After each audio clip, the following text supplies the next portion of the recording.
In this episode, we focus on the most important kind of impact because it is the most personal and the most consequential: how AI systems affect humans, safety, and real-world outcomes. Beginners sometimes treat AI as a technical tool that only changes efficiency, but when a model influences decisions, it can change who gets help, who gets delayed, who gets questioned, who gets denied, and who gets believed. Those are human outcomes, and in many cases they are safety outcomes, even when the system is not used in an obvious safety setting like healthcare. Task 3 asks you to evaluate impacts. And human impact evaluation means thinking beyond whether the model is accurate and asking whether the model's errors or biases could cause harm, whether people can challenge decisions, and whether the organization has controls that protect individuals when automation goes wrong. This is not about becoming emotional or political. It is about becoming precise about consequences. An auditor's job is to ask whether the organization understands who is affected and has built governance that matches the risk level. By the end, you should be able to hear an AI use case and systematically evaluate its potential human impacts, especially when decisions affect access, dignity, safety, and trust. Before we continue, a quick note. This audio course is a companion to our course companion books. The first book is about the exam and provides detailed information on how to pass it best. The second book is a Kindle-only ebook that contains 1,000 flashcards that can be used on your mobile device or Kindle. Check them both out at cyber.author.me in the Bare Metal Study Guide series. A strong first concept is that human impact begins with how a decision is made and how it is experienced by the person on the receiving end. The same model output can have very different human impact depending on whether it is advisory, whether a human reviews it, and whether the person affected has a way to appeal. For example, a model that suggests which customer to contact first might have mild impact if the customer still receives service, while a model that denies a claim or blocks an account has stronger impact because it directly restricts access. Auditors evaluate not only what the system decides, but also how the decision is communicated, because communication affects trust and the ability to correct errors. If a person cannot understand why something happened, they cannot effectively challenge it, and errors persist. Another key factor is speed and scale. Automated systems can make decisions quickly and across many people, which means small model biases can create large patterns of harm before anyone notices. This is why monitoring and human review are not optional in high-impact contexts. The audit mindset treats humans as stakeholders whose outcomes must be considered, not as background characters in a technical story. Safety is a special kind of human impact because it involves the possibility of physical harm or severe harm that cannot be easily reversed. Safety impacts can appear in obvious settings like medical triage or industrial operations, but they also appear in less obvious settings like transportation routing, emergency response prioritization, and fraud detection that triggers law enforcement involvement. A model can contribute to unsafe outcomes by missing a critical case, by falsely flagging a case that leads to harmful intervention, or by shaping decisions that reduce attention to true emergencies. Auditors evaluate safety impact by asking what happens when the model is wrong, how quickly wrong decisions can be detected, and what safeguards exist to prevent worst-case outcomes. Safeguards can include human review for high-risk decisions, conservative thresholds that favor caution, and escalation paths for uncertain or borderline cases. Another safety factor is dependency and reliability, because a safety-relevant model that fails during outages can cause rushed decisions or delays. The audit evaluation is not a technical safety engineering analysis, but it is a governance and control analysis. Does the organization treat safety risk as a first-class requirement with measurable thresholds and clear accountability? If safety is involved, the bar for evidence and oversight rises. Fairness and bias are also central to human impact, but they need to be handled in a practical, auditable way. Bias in this context means systematic differences in outcomes that create unjustified disadvantage, often because the model learned patterns from historical data that reflect past inequities, or because input features act as proxies for sensitive characteristics. Auditors evaluate fairness by asking whether the organization defined what fairness means for this use case, whether it tested outcomes across relevant groups, and whether it has a plan for remediation when disparities appear. A beginner misunderstanding is thinking fairness can be guaranteed by simply removing sensitive attributes like race or gender. In reality, many other features can act as indirect proxies, and removing explicit attributes can make it harder to detect disparities. Another misunderstanding is thinking fairness is only a moral topic, when it is also a business and compliance risk, because unfair outcomes can lead to legal exposure, loss of trust, and reputational damage. Audit logic focuses on evidence and governance, so it asks what metrics are used, what thresholds trigger action, and who is accountable for reviewing results. Human impact evaluation, therefore, includes fairness as a measurable, monitored outcome rather than as an abstract value statement. Another major human impact area is explainability and contestability, which means whether people can understand and challenge decisions.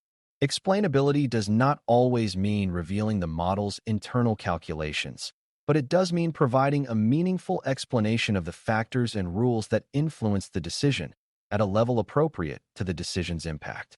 Contestability means there is a process for appeal, correction, or human review when someone believes a decision is wrong. Auditors care because AI systems can create a sense of helplessness if decisions feel arbitrary and unchallengeable. This can be especially harmful in high-impact contexts where decisions affect employment, financial access, or essential services. From an audit perspective, the key questions are whether the organization documented decision logic and limitations, whether it communicates those limitations to users and affected individuals, and whether it has a structured process for review and correction. If there is no contestability, errors can persist and harm can compound, because feedback never reaches the system in a structured way.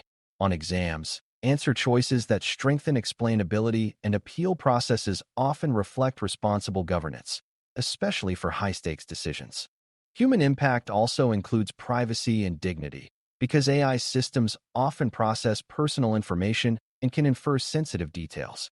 Privacy impact is not only about whether data is leaked, it is also about whether data is used in ways people did not expect or consent to.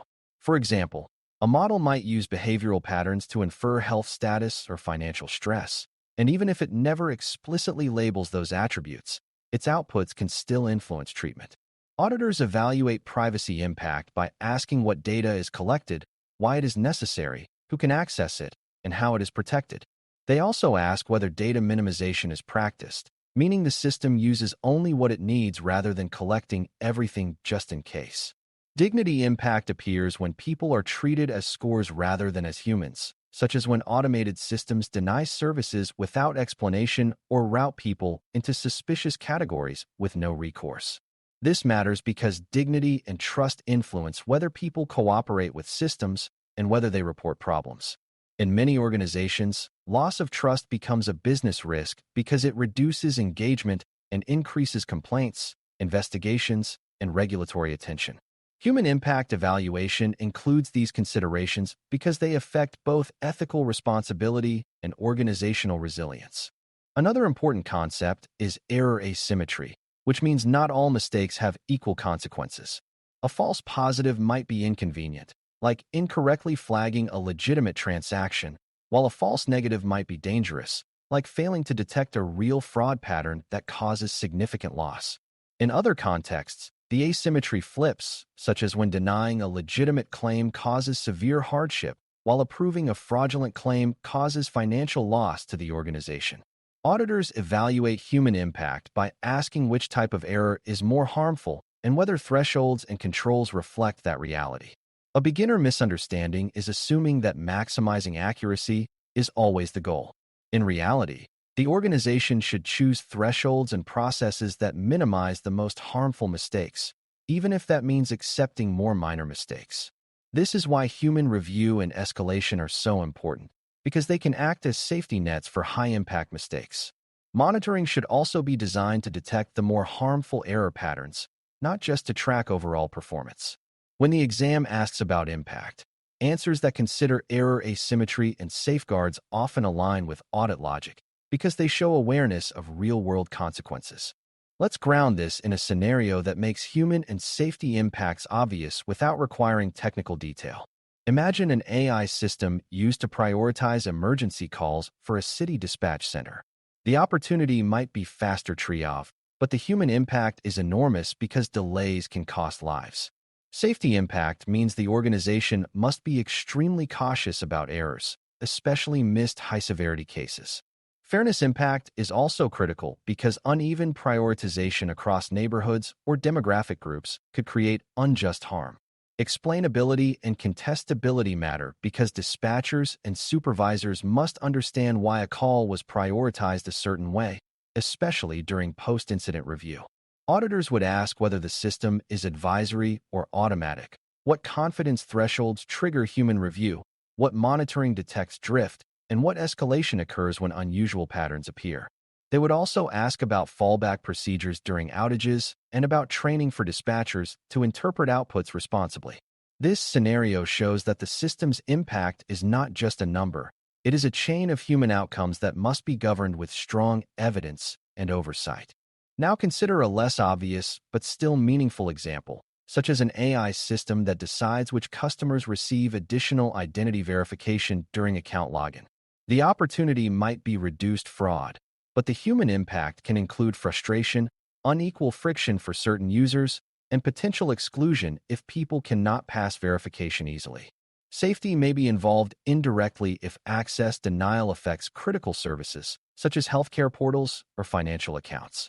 Fairness matters because verification triggers can disproportionately affect certain groups if the model uses proxies like location or device type in ways that reflect unequal access to technology. Explainability and contestability matter because customers need a way to resolve problems quickly and support teams need evidence to address complaints. Auditors would evaluate whether triggers are justified, whether monitoring tracks unequal friction, and whether escalation paths exist for urgent access issues.